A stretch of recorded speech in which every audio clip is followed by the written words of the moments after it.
Hello, everybody. In honor of Bike Month and our readathon, I thought I'd read us another story today. And I hope you've been riding and reading and reading and writing and writing and reading and reading and writing and writing and reading and reading and writing. And I've got a really fun book to read to you today, Farmer Palmer's Wagon Ride by William Steig. And some of you will recognize that name as the author of Shrek and Sylvester and the Magic Pebble and Abel's Island and a number of other classic books. And maybe you've read this one before, and maybe you haven't, but I hope you enjoy it. And on the cover there, you can see Farmer Palmer. He's a pig, and his wagon, and also his help, which you'll find in this book. This donkey is called an old word for donkey that not many people use anymore, but some still do. This donkey is called an ass in this book, so you will hear that word. And here we go. There's a picture of Farmer Palmer's wagon. Farmer Palmer's Wagon Ride by William Steig. An hour before sunrise, Farmer Palmer tip-hoofed out of the house and went to the barn to wake up his hired hand, Ebenezer. He doesn't tiptoe, right? He's a pig, so he tip-hoofs. And there he is, rousing his hired hand, Ebenezer. He lighted a lantern and hooked it to a post on his loaded wagon, while Ebenezer, mumbling as he often did, got into harness, buckling most of the straps himself. Then Farmer Palmer leaped up onto the seat and set out for the market to sell his leeks, turnips, and lettuce.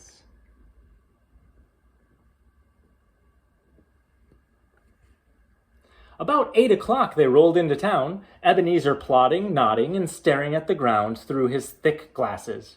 By 10, all the vegetables had been sold.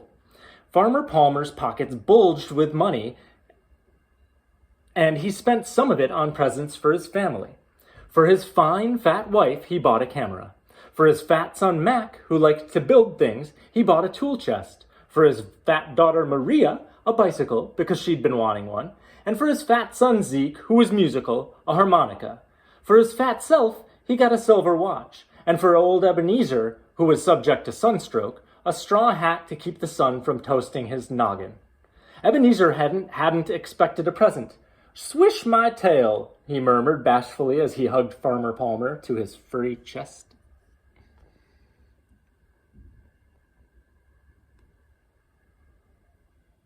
Now, it wouldn't be a nice thing to be calling people fat, but these are pigs we're talking about, right? And pigs are often chubby in this way. They started homeward at noon, having drunk quarts of sarsaparilla to quench their thirst. If all went well, and why shouldn't it, they'd be back at the farm by 3 o'clock, as Farmer Palmer had promised. It was August, and the hot sun glittered through a haze. They chatted as they moved along. Ebenezer opined that rain would have a cooling effect, and Farmer Palmer was of the same opinion.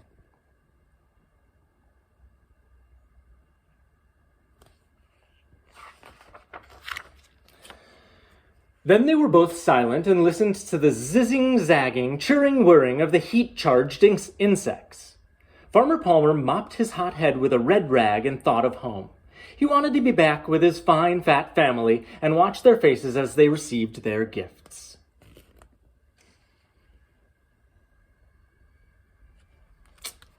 In a while, the road roughened and went through the woods. As the wagon hobbled over the bumps, black clouds assembled and cast the earth in shadow.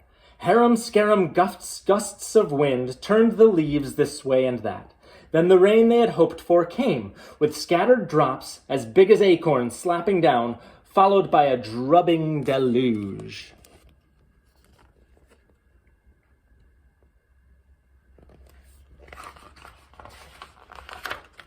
The road's dust disappeared and the world swam in water. Thunder rumbled and rambled around in the distance. Then it came frighteningly close. It dramble-ramber-boomed. It ba-bombed. A jagged knife of lightning slashed through a tree. Ebenezer and the farmer, gawking up, saw the tree descending on them, and they were petrified with terror.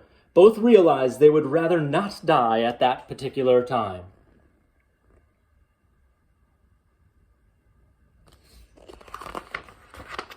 The tree kept coming, nevertheless, and fell across the wagon, making it shudder. But miraculously, neither the pig nor the ass was hurt. They were in a maze of branches and leaves, and their wagon was clamped to the ground. Farmer Palmer looked over at Ebenezer and up at the heavens and asked, "How am I ever going to get home to my loving wife and children?" Neither the ass nor the heavens answered.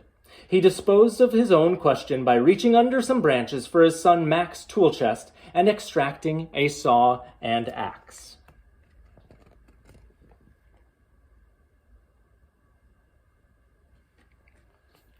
"No one will ever believe this," said Ebenezer, undoing his traces. "Let's take a picture."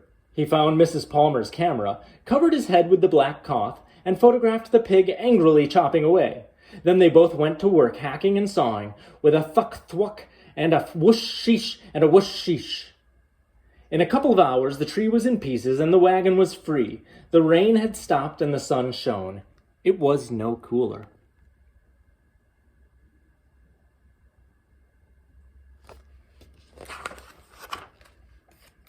The tree had driven the wheels into mud, and Ebenezer had to stiffen his old legs and heave forward to get the wagon going again. Farmer Palmer hoped there'd be no more delays. They were going to be late as it was, and he knew his family would be worrying. They came to a steep grade that fell away for half a mile.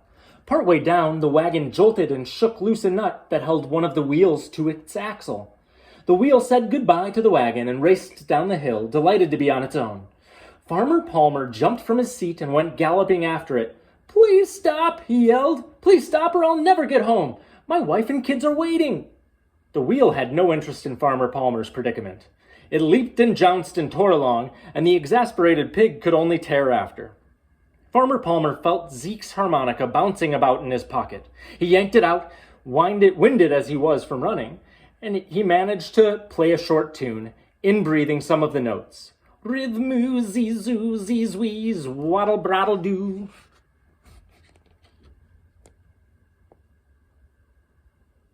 Funny thing to do while chasing a wheel. The wheel stopped dead in its tracks to listen to these remarkable sounds. It quivered, ribbled, and dibbled around, and lay down flat. Farmer Palmer seized it by the spokes, shook and scolded it, dragged it up the hill, and fastened it tight on its axle, while Ebenezer mumbled something about wheels with minds of their own. By now it was 4 o'clock. "Do you think you could go any faster, Ebenezer?" "I'm pretty tired." "I know," said Farmer Palmer. Try hitting me a few flicks with the whip," Ebenezer suggested. "Not too gently, not too hard." Farmer Palmer whomped the whip in the air and snapped it lightly on the ass's rump. "Gee-up!" he whooped. Ebenezer broke into a trot, his hoofs clattering on the now dry road. Seems to be working. Further along, Ebenezer's dim eyes spied a turtle. Swerving to avoid it, he caught his hoof in a hole, limped a few steps, then dropped on his haunches, braying with such pain that even the serene hills winced. "What is it?" asked Farmer Palmer, hopping off the wagon. "I believe I've sprained my hock," wailed Ebenezer, "left hind leg," and he rebrayed his bray of pain. "Does braying really help?" the pig asked impatiently. "Are you sure it's a sprain? Try standing up." Ebenezer tried. "The pain won't let me." He's really hurt.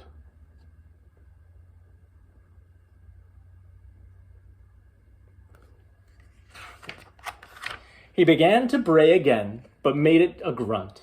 "I don't know how you'll ever get home to your poor worried wife and children. Oh, I'm such an awkward ass. I'm ashamed of myself." "Nonsense," snapped Farmer Palmer. He somehow managed to get Ebenezer out of his harness and into the wagon.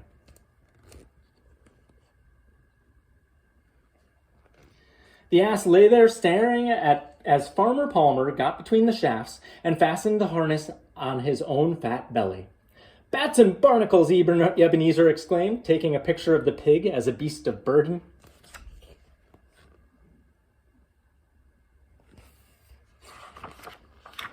Farmer Palmer pulled and the wagon rolled. Pretty soon he started trotting. It was all too much for Ebenezer, who could hardly believe his nearsighted eyes. He liked being a passenger and was thinking they ought to take turns in the future. The wagon was heavy with Ebenezer in it, and before long the pig had to slow down. There began a creaky, squeaky, whinny whining of the wheels as the wagon wheedled along. They reached Hawthorne Hill about 6 o'clock, and Farmer Palmer tugged and struggled and jerked and lugged and grunted and wheezed, and his chubby legs grew weaker as he wrestled the wagon up the difficult slope. The reclining Ebenezer watched with pity. "Atta pig, Palmer," he said. "You're not doing badly."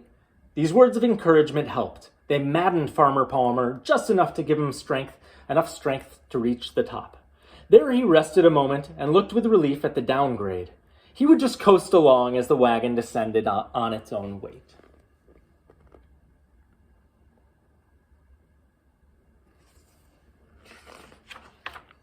He started off with a leap, and suddenly it was all happening too rapidly. The wagon was hustling him along, and his legs were going crazy.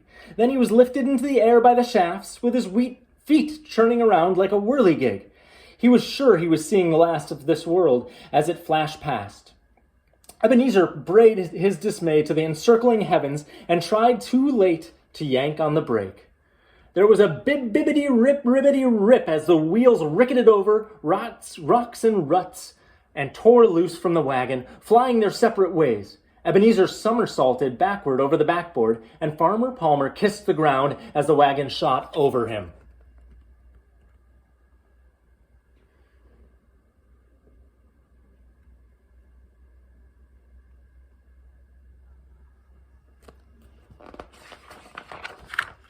The ass, the pig, and what had once been a wagon were distributed over the hillside. "Are you all right?" Farmer Palmer inquired. "It'll take a long time to find out how all right I am," Ebenezer said. "How are you?" "Everything hurts," said Farmer Palmer, "but nothing seems broken, except the wagon." They looked at each other and shook their heads. "The wagon can't be fixed," said the pig. "Not by the world's best Wainwright," said Ebenezer. "What do we do now?" Farmer Palmer moaned. "I guess you'll have to carry me," said Ebenezer. "Wait a minute! The bike!" It was laying in a bed of daisies.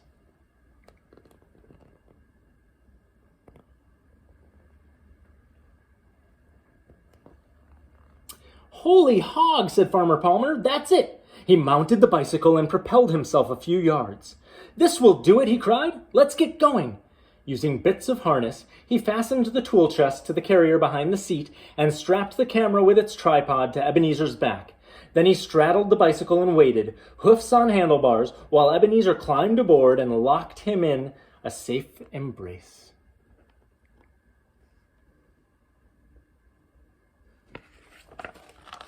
They were both exhausted. Farmer Palmer pedaled with trembly legs, and they wibble-wobbled along the road. Ebenezer soon fell asleep on the pig's shoulder, snoring with oaten breath. "If I could only lay my own weary form on the dear green ground and sleep like my friend Ebenezer," thought Farmer Palmer. But a vision of the beloved round faces and small sweet eyes of his wife and children gave him the heart to go on. The wibble-wobbles got worse and worse as the sun grew redder and sank lower. It was past sundown when the children, waiting by the gate, saw a fat form on wheels, with a bigger form behind it, come over the hill by the silo. They knew at once who it was, and they ran in a frenzy to touch and hug and smother it with kisses and questions.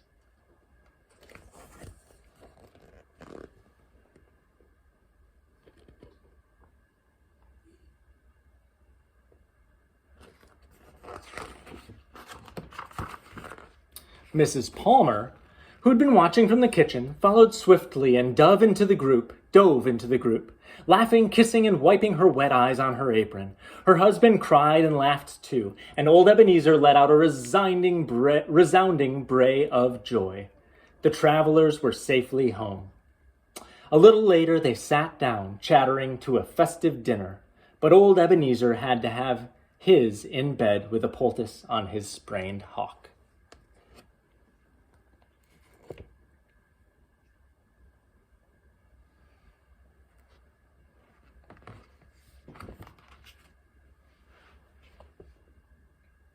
Farmer Palmer's Wagon Ride by William Steig.